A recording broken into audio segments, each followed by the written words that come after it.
Hoy hablaremos de un piloto que pareciera que su historia estaba marcada por la tragedia y la desgracia. La mala suerte lo rodeaba por todas partes. Hasta podría haberse pensado que su carrera terminaría trágicamente, pero la tenacidad, la enorme voluntad, su fiero carácter y su incansable espíritu de lucha es muestra de un espíritu inquebrantable. Esta es la historia de Nigel Mansell, el león británico.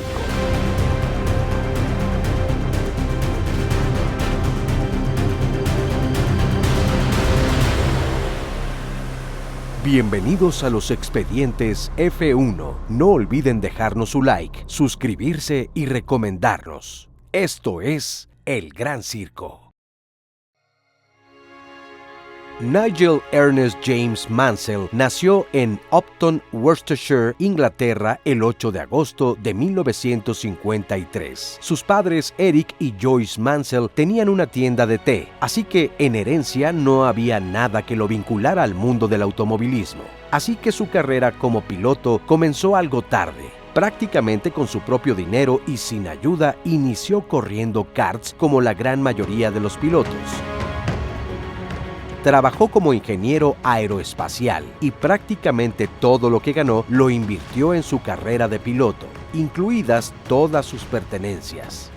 Después de algunos éxitos, llegó a la serie Fórmula Ford en 1976, donde ganó 6 de 9 carreras. Al año siguiente, corrió 42 carreras. En una sesión de clasificación en el circuito de Brands Hatch, sufrió fractura de cuello. Los médicos le advirtieron que había estado a punto de la cuadriplegia, que debía pasar al menos 6 meses en rehabilitación y que jamás podría volver a correr. Pero la determinación y gran fortaleza del británico lograron que pudiera reponerse a todo esto y regresar a competir para ganar 33 de las 42 carreras de la temporada.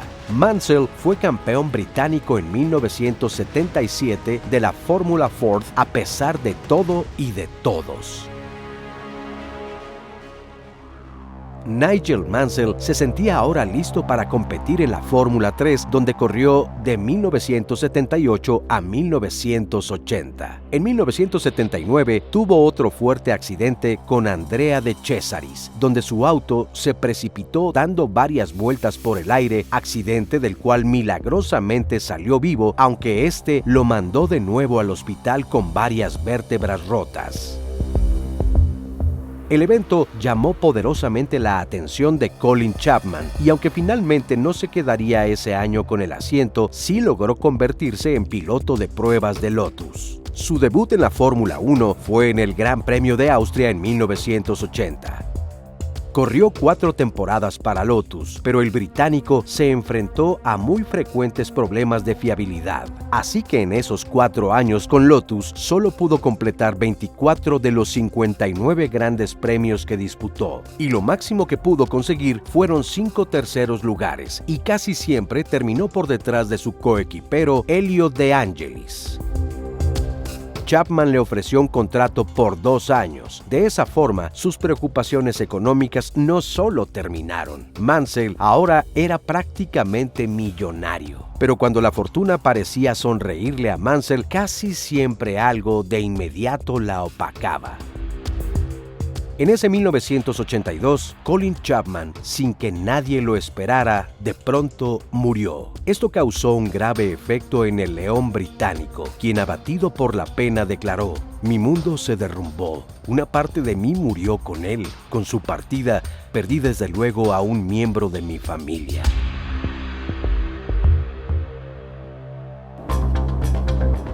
(1984) Ese año, el Gran Premio de Dallas será siempre recordado por la carrera que casi termina Mansell. La temperatura alcanzaba los 40 grados Celsius y dicen que casi 70 grados en pista. Las condiciones para los neumáticos y pilotos eran terribles.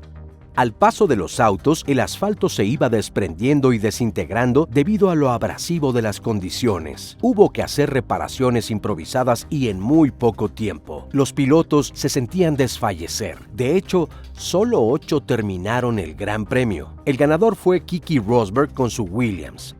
Mansell se quedó sin combustible a solo unos metros de la meta, pero como siempre, el carácter competitivo del león británico no le iba a permitir rendirse ahí, así que bajó de su Lotus, aquel negro con dorado patrocinado por John Player Special, y comenzó a empujarlo. La escena, un desesperado Mansell que intentaba llevar a la meta al Lotus, parecía simbolizar como si con ello pudiera lograr arrebatarle de sus brazos a la muerte al mismísimo Colin Chapman. Pero las intensas temperaturas le cobraron factura, haciendo que las piernas de Nigel languidecieran y cayera al suelo como fulminado por un rayo. Rápidamente llegaron para asistirlo, pero a pesar del enorme esfuerzo, el británico no pudo terminar la carrera. En 1985 llegó a Williams. Ese mismo año, durante las pruebas libres en Francia en el circuito de Paul Ricard, Mansell tuvo el accidente más veloz de la época, estrellándose a más de 322 kilómetros por hora, lo que le provocó una conmoción cerebral que le impidió correr la carrera. Pero más adelante en la temporada, en Brands Hatch, Inglaterra, lograría su primer victoria después de haber corrido 72 grandes premios. Para 1986, su compañero fue el bicampeón brasileño Nelson Piquet. Aquí nació una de las peores rivalidades en la Fórmula 1. Piquet llegó a declarar que Mansell era un idiota sin educación. Incluso criticó el aspecto de su esposa Roseanne, aunque más tarde, tras amenazas legales, Nelson se retractó. Mansell consiguió 5 victorias esa temporada, pero en la última carrera no pudo alcanzar el tercer puesto que le garantizaría el campeonato de pilotos por la explosión de su neumático trasero izquierdo. Mansell quedó segundo ese año por detrás de Alain Prost. Ese mismo año, Frank Williams, quien tiene su expediente F1, sufrió un aparatoso accidente que lo dejó tetrapléjico. En 1987, Mansell logró 6 victorias, incluida la del circuito de Silverstone, donde le sacó 28 segundos a su archirrival y compañero Nelson Piquet. Pero una vez más, la fortuna no estuvo del lado del británico. A falta de solo 2 carreras en la temporada, en el circuito de Suzuka, Japón, tratando de superar el tiempo de Piquet en la clasificación, Mansell se lesionó gravemente la espalda, lo que le impidió correr el resto de la temporada y nada pudo hacer por evitar el tercer título de su tan odiado rival. Piquet declaró: "Una victoria de la inteligencia sobre la estupidez. Yo fui más constante durante la temporada".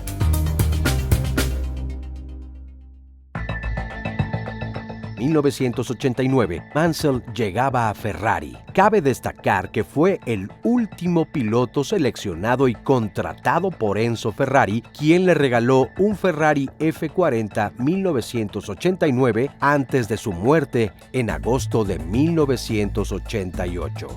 Y de nuevo, el carácter a prueba. La primera vez que se subió al auto de los de Maranello, ganó. Esa carrera se la dedicó a don Enzo Ferrari. ¿Y cómo es la vida de caprichosa e irónica? Esa victoria la logró en el circuito Nelson Piquet en Río de Janeiro, Brasil. En 1990 llegó a Ferrari el francés y reinante campeón Alain Prost, pero los problemas de fiabilidad continuaron en Ferrari. Mansell se retiró en 7 ocasiones y además de eso se dio un hecho con el que Il Leone, como lo llamaban los tifosi, no pudo más. En el Gran Premio de la Gran Bretaña, Mansell sintió una gran diferencia en su auto a comparación de la carrera anterior. Al encarar a los mecánicos, se enteró que Prost, quien pensaba que el auto de Mansell era superior, ordenó que se lo cambiaran, obvio sin consultar o informarle a Nigel. En esa carrera, a pesar de ser la de casa de Mansell, tuvo que retirar el auto. Y sin hacer muchos aspavientos, al término del Gran Premio, simplemente declaró que se retiraba de la Fórmula 1 y que su última carrera la correría en el Gran Premio de Adelaida en Australia.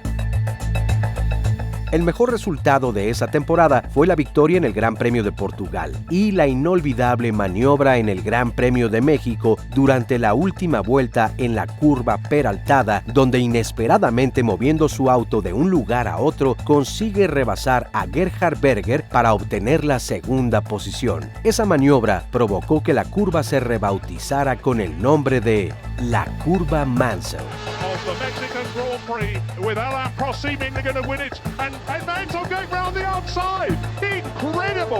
Ante la noticia de su retiro, Frank Williams aprovechó rápidamente para hacerle una muy atractiva oferta. Mansell no pudo negarse y volvió a Williams en 1991. Ese año fue una enorme temporada. La competencia era altísima. Senna, Prost, Piquet, Berger, Schumacher. No solo fue una gran temporada, fue una enorme época, fue toda una era. Además, el sonido de aquellos motores era como poder escuchar el corazón de la Fórmula 1.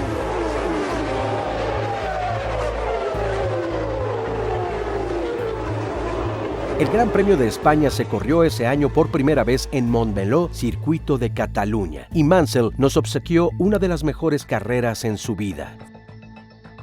Fue en esa carrera donde se da una de las batallas más bellas en la Fórmula 1, donde Senna y Mansell sostuvieron una justa casi heroica. Los dos vehículos rueda a rueda, separados apenas por un par de centímetros, pero sin llegar a tocarse. Una muestra de competitividad, de caballerosidad y deportivismo llevado al máximo nivel.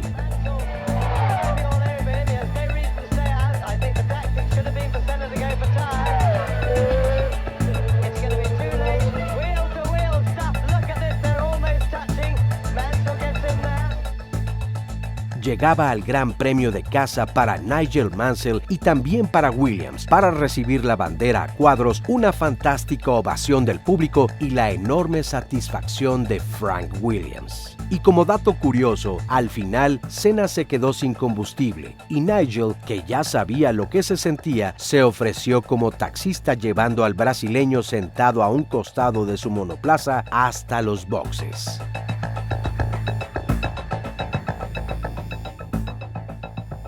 El cierre de la temporada fue espectacular, pero de nuevo Mansell se quedaba corto y obtuvo por tercera ocasión el subcampeonato de pilotos por detrás de Senna. 1992, la temporada estelar. Nigel comenzó ganando las 5 primeras carreras de la temporada, récord para la época. Rompió el récord de Jackie Stewart llegando a 28 victorias y se convirtió en campeón a los 39 años. Obtuvo el récord de más victorias en una temporada alcanzando 9, 14 pole positions y también el récord de más carreras antes de lograr un campeonato, 180 grandes premios. Todas estas marcas ya han sido superadas, pero sin duda ese año Mansell lo consiguió todo. En 1993 dio el salto a la IndyCar con Newman Haas Racing. El resultado no pudo ser mejor. Mansell se convirtió en el primer y único piloto hasta el momento en lograr el campeonato en la Fórmula 1 y siendo el campeón reinante, también lograrlo en la serie kart. Con la autorización de Newman Haas Racing y la insistencia y hábiles negociaciones de Bernie Ecclestone, Mansell regresó a la Fórmula 1 en 1994 y solo corrió las últimas 3 carreras y obtuvo su última victoria en la Fórmula 1 en el último Gran Premio de la temporada en Adelaida, Australia, a los 41 años. Así que llegó muy a pesar de Ron Dennis a McLaren, pero los cambios en el habitáculo y la gran voluminosidad de Mansell hacían casi imposible que el británico entrara al auto, por lo que fue sustituido por Mark Blundell algunas carreras, y una vez adaptado a su medida, volvió a pilotar, pero solo lo hizo en un par de carreras. Y así, el piloto británico dejó para siempre la Fórmula 1.